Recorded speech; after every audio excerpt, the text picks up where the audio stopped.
Hello, welcome back to my channel. My name is Jenna, and y'all know what video it is. It is my August recap video.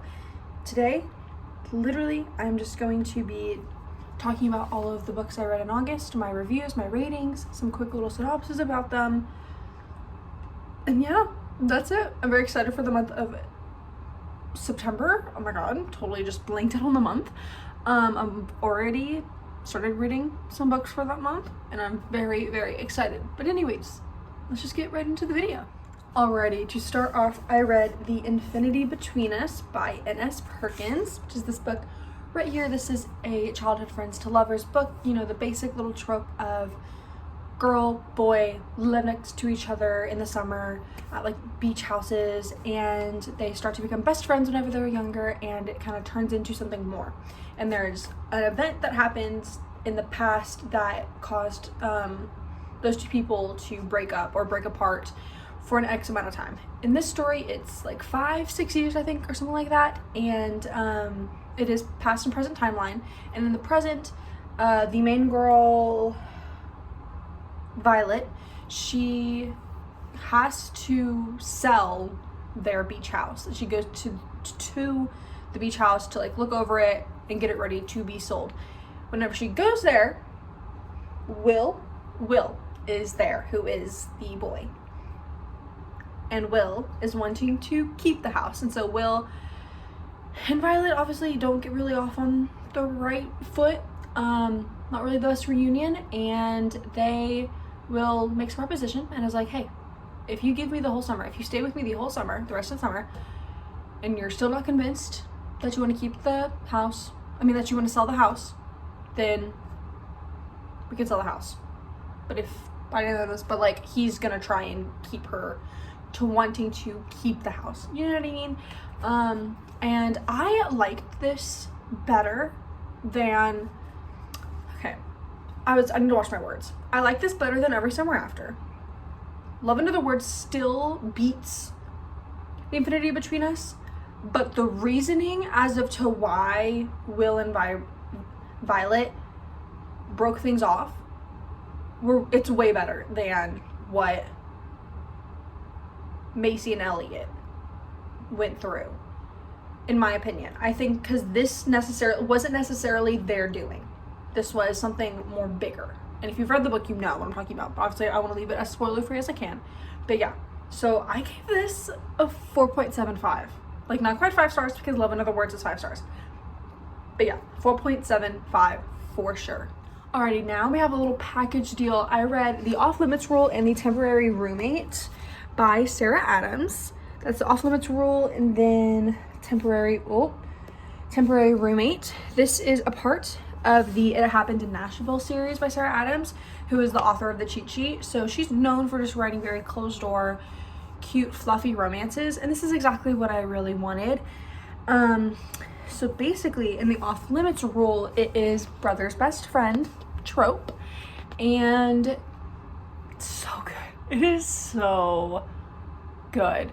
The boy in it, I think his name's Cooper, something like that. Cooper. Hot. All right. It was just so good. It was so cute. The tension was good. No complaints at all. Gave that a 3.5 out of 5, which, like, a 3 for me is still, like, I would recommend it. You know what I mean? Then The Temporary Roomie, which is the second book in It Happened in Nashville series, that one was still really good too. It was an enemies to lovers, best friend's brother. It was forced proximity. It was a lot of really good tropes together, and I think it was done pretty well. I will say, the main girl was very immature, but I feel like that is kind of what Sarah Adams does. Like, the main girl is always very immature, but like, she just, I don't know, she really, what's her name? She just really didn't hit it for me. All right. Don't know her name at all. Anyways, but yeah, that's my review. I'm gonna give like The Temporary Roomie like a 3.25. That's what I'm feeling. Alrighty, and for my little reading vlog that I did, I mentioned that I read Before the Coffee Gets Cold and Meet Cute. So Before the Coffee Gets Cold is a literary fiction. It is a translation from Japanese to English, and it is so good. I like a 5 out of 5 stars. This was so good. I thought the writing was brilliant. Basically, this is about a coffee shop that if there's like a specific seat that if you sit in, you have until your coffee gets cold to go back in time to whenever. And there's a lot of rules that go into that. A lot of just different things that you have to do to be able to go back in time. Anyways, so I'm moving around a lot, trying to get comfy. This is like the best lighting in my dorm room, and it's not very in a comfortable spot, so I apologize for moving around. But basically, throughout the book you follow, I think it's like 3 or 4 people and their journeys go back in time and stuff like that, and what they do, and it's just so good. Like, I have no complaints about it whatsoever. Then Meet Cute is a YA short story collection. Each short story is written by a different YA romance author, and it is so good. It has a lot of representation of queer love, platonic love, straight love, transgender, non-binary. It's beautiful. It's so beautiful. It has literally everything, and I think it just really hit the mark. Gave Meet Cute a 4.25, and I gave Before the Coffee Gets Cold a 5 stars. Then if you watched actually, I don't know if that video is coming up before or after this, but I made a video where I read books my sister Abby recommends me, and in that video I read The Fine Print, The Deal, and The Mistake. Fine Print is the first in the Dreamland Billionaire series. This is what are the tropes in this?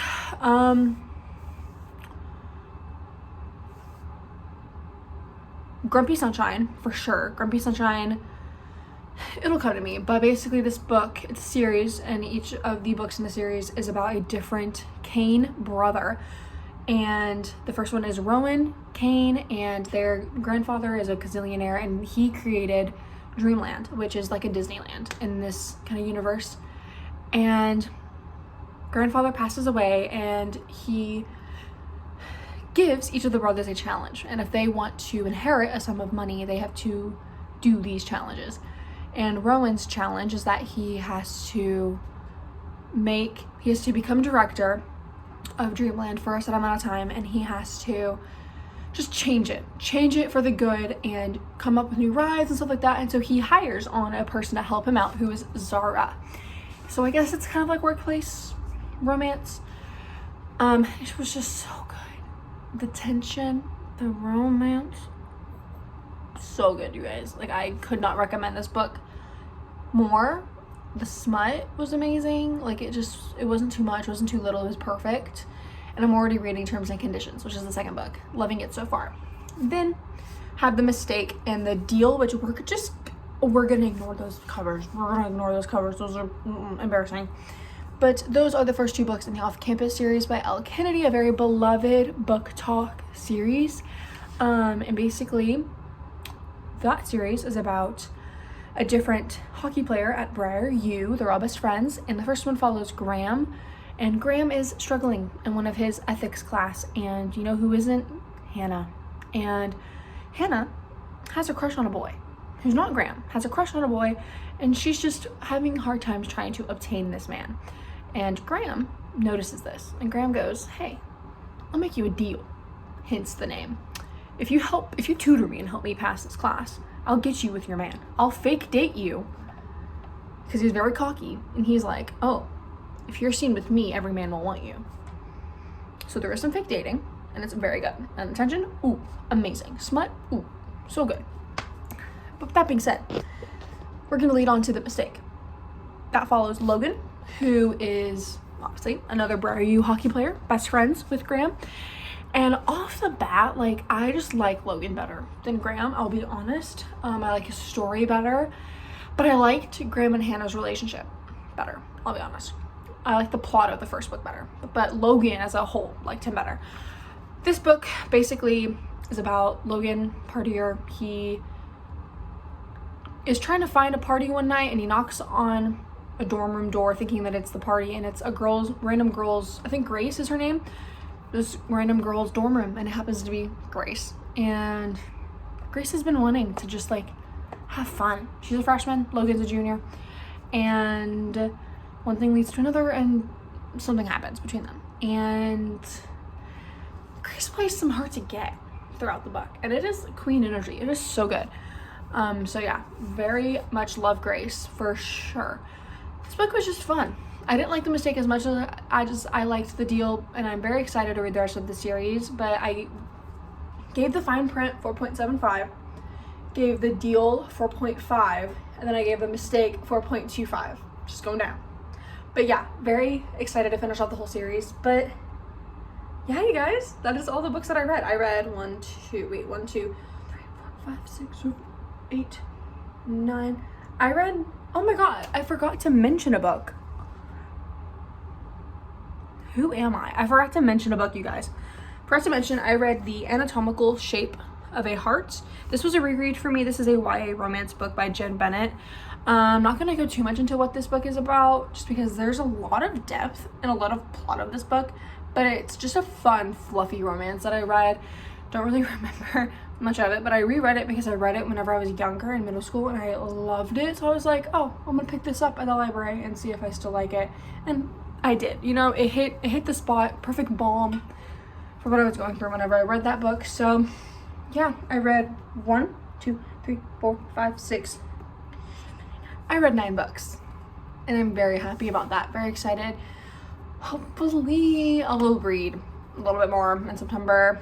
I don't know, with school and everything like that, you know, it's hard. But yeah, I hope you all have a fantastic day, evening, and night, and I'll catch you in the next one.